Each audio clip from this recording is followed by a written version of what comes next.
A man discovers that his reflection has a mind of its own, and it begins to act out its own sinister desires. It all started on a quiet Tuesday evening. Ryan, a 34-year-old graphic designer, was brushing his teeth in the bathroom when he noticed something strange. The man in the mirror, his reflection, blinked a half-second later than he did. It was barely noticeable, a fraction of a moment that could have been brushed off as tiredness or imagination. But Ryan had always been detail-oriented. He stepped back, raised his hand, and waved. The reflection mimicked him perfectly this time. Still, something about it felt off. Its eyes seemed more focused, more alert, almost as if it were studying him back. Ryan shook his head and turned off the light, blaming a long day at work for the weirdness. But deep down, something didn't sit right with him. That night, he slept with his bedroom door slightly open, eyes flicking occasionally toward the hallway where the bathroom mirror stood in silence. Over the next few days, the incidents became more frequent. Ryan began catching glimpses of his reflection behaving differently. While tying his tie one morning, he noticed the mirrored version tilt its head just a little more, as if questioning his every move. When he reached for the faucet, the reflection's hand hovered half an inch lower, just long enough to register as out of sync. These weren't glitches of tired eyes. They were deliberate, calculated differences. Once, as he walked past the mirror, he saw his reflection smirk while he remained stone-faced. The expression sent chills crawling down his spine. He turned back quickly, only to find the mirror image standing exactly as it should, no trace of the smirk in sight. Ryan started doubting his sanity. Maybe it was stress or lack of sleep. But then he caught the reflection tapping its fingers when his hands were still. That night, he covered the mirror with a blanket. The covering didn't help. At night, the fabric would mysteriously fall off, lying crumpled on the floor in the morning. Ryan felt his nerves unraveling. One morning, he stood in front of the mirror brushing his hair when the reflection suddenly dropped the brush and pointed directly at him. Ryan froze. His hand still held the brush tightly, but in the mirror, it was gone. The reflection's eyes narrowed, lips curled into a slow, sinister grin. Ryan stumbled back in horror. He reached out to touch the glass, and his hand went through the motion, but the reflection didn't move. It stood still, glaring back with menace.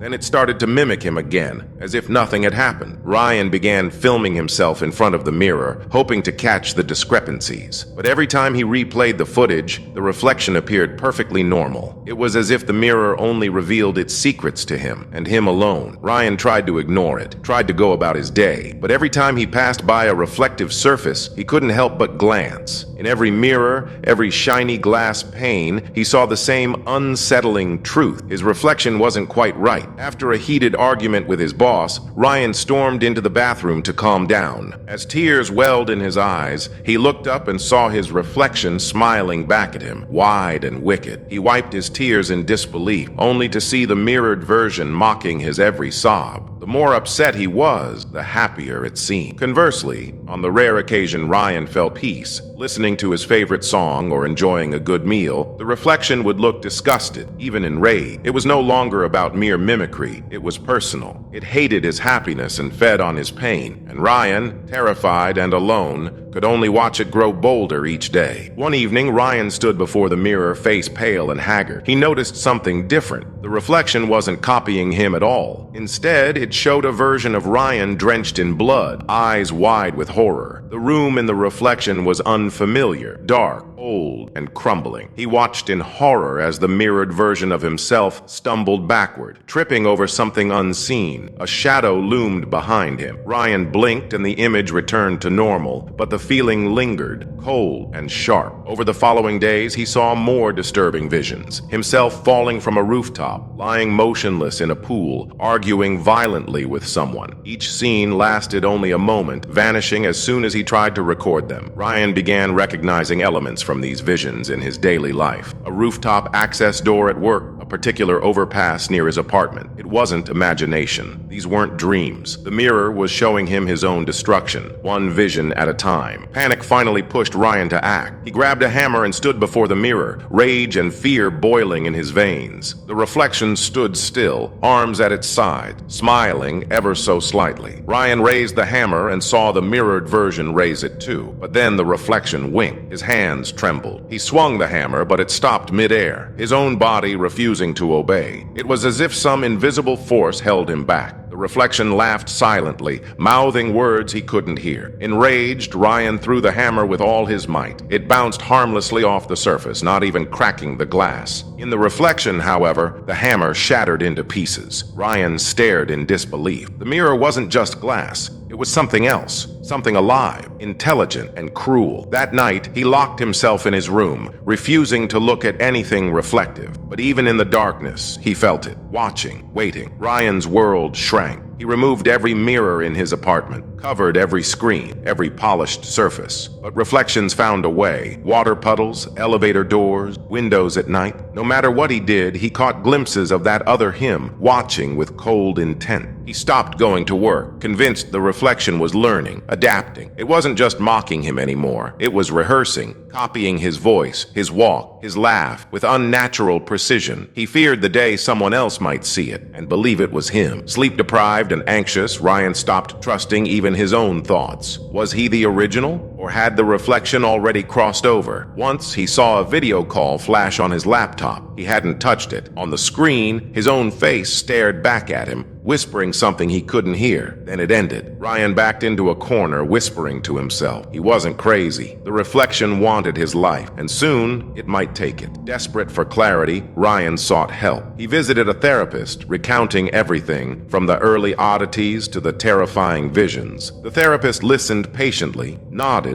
and prescribed anti-anxiety medication. "It's a manifestation of your stress," she said. Ryan tried again, this time to a paranormal investigator. The man arrived with gadgets, recorded audio, took pictures, but nothing showed up. The reflection played nice whenever someone else was around. At a university, Ryan met a folklore professor who scoffed at his story, but humored him with tales of doppelgangers and mirror spirits from ancient cultures. None of it helped. Even his closest friend began to distance himself, citing mental breakdown and delusion. Alone and terrified, Ryan realized the cruelest trick of all. The reflection had isolated him. No one would believe him. No one could help. And that's exactly what it wanted. That night, he saw the reflection writing in his journal with his handwriting, smiling as it forged his descent into madness. It began with bruises, marks that appeared on Ryan's body overnight with no explanation. Then came scratches, deep and deliberate. Once he woke up choking, gasping for breath as invisible hands clutched at his throat. He stumbled to the bathroom, bleeding from his chest, only to see his reflection grinning with crimson fingers. Ryan screamed, smashing bottles, tearing at the walls. He bandaged himself as best he could, trembling. The attacks grew bolder. He would feel pushed, tripped, shoved by an unseen force. The reflection mimicked none of this. Instead, it watched calmly, savoring every moment of his torment. It wasn't a prisoner of the mirror anymore. It had influence, power in his world. Ryan no longer slept. He sat in silence, lights on, a knife in hand. But how do you stab something that isn't there? He was losing the fight. One wound, one scream, one silent laugh at a time. Ryan knew he had little time. His reflection looked more confident, more human than he did now. It had learned his habits, stolen his routines. The final straw came when he found his own signature on a lease cancellation letter he didn't